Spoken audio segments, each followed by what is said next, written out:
contoh bagaimana penanganan dan evakuasi pada situasi gawat darurat gitu ya. Nah, seperti apa? Nanti tetap ikuti video saya. Salam Pramuka. Ini saya akan membuat penanganan bagaimana jika ada kaki yang mengalami patah tulang gitu ya. Jadi caranya itu seperti apa? Tadi itu ya, kakinya diistirahatkan dulu. Kalau sudah kakinya diistirahatkan, jangan dipaksakan untuk berjalan karena itu tidak bagus untuk kaki yang patah. Jadi kaki yang patah itu nanti kita berikan bantuan agar sendinya itu tetap pada posisi yang sebelumnya. Jadi tidak berubah posisi. Jadi karena saya tidak punya alat kain atau yang seharusnya atau yang ideal digunakan, jadi saya menggunakan kain seadanya gitu ya. Jadi pertama ditanya dulu apakah kakinya itu ketika dibalut tadi itu atasnya itu terasa mati rasa, ataukah ketika dibalut itu kakinya ketika membalut itu apa namanya terlalu kencang.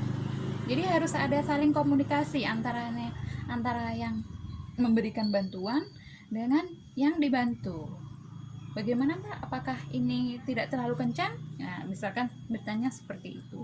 Oh tidak, berarti kita harus atau kita bisa melanjutkan. Tadi sudah dibalut, sudah kita tanyakan, oh tidak terlalu itu Kak, tidak terlalu sakit, maksudnya tidak terlalu menekan ketika membalutnya gitu. Oh ya sudah, berarti kita talikan.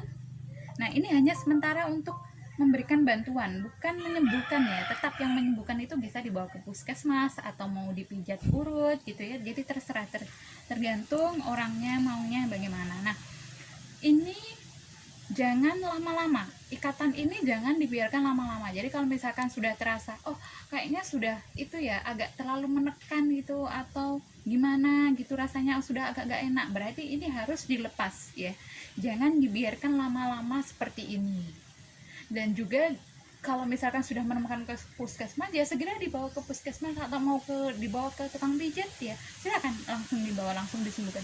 Jangan dibiarkan lama-lama sakit ketika dia patah tulang gitu ya, harus segera disembuhkan ya.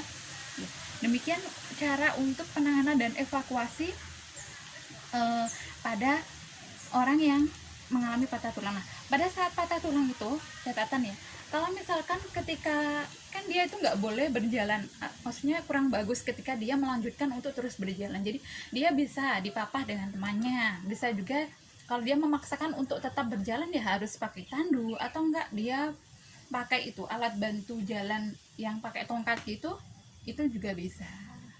Nah itu saja sih, demikian dari sedikit sedikit penanganan pada saat gawat darurat pada saat mengalami patah tulang.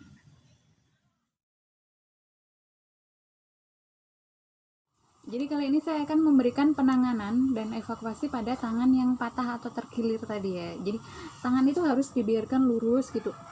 Maksudnya yang bagian sininya itu dibiarkan lurus biar dia tetap terjaga pada posisi yang seperti yang sebelumnya gitu ya.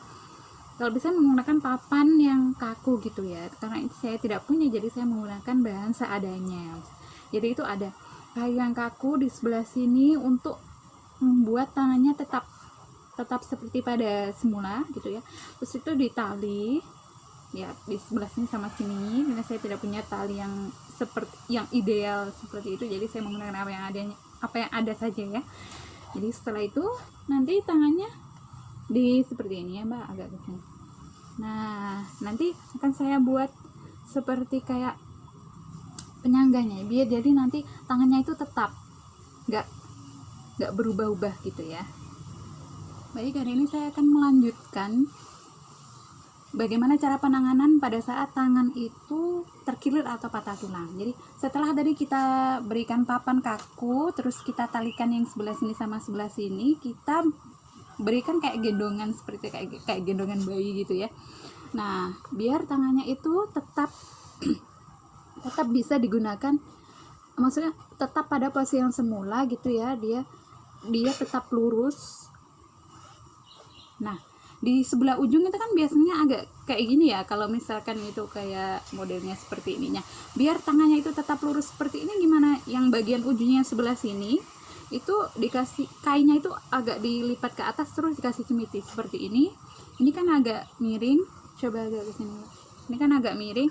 Nah, sebelah ujungnya sini dikasih cemiti, ditalikan ke yang terdekat, misalkan seperti ini. Jadi nanti posisinya dia coba Mbak, agak lurus ini ya, jadi ini nanti bisa lurus. Nah, kalau sudah lurus, jadi kan bisa digunakan untuk beraktivitas gitu.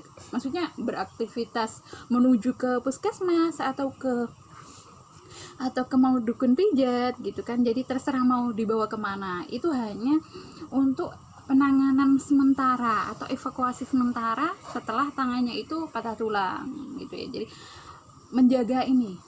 menjaga tangan atau tulang tangannya itu tetap gitu, tidak berubah, tapi tetap itu hanya penanganan sementara, tidak menyembuhkan. Demikian sedikit penjelasan dari saya tentang penanganan dan cara evakuasi pada saat gawat darurat. Terima kasih sudah menyaksikan. Wassalamualaikum warahmatullahi wabarakatuh. Salam pramuka.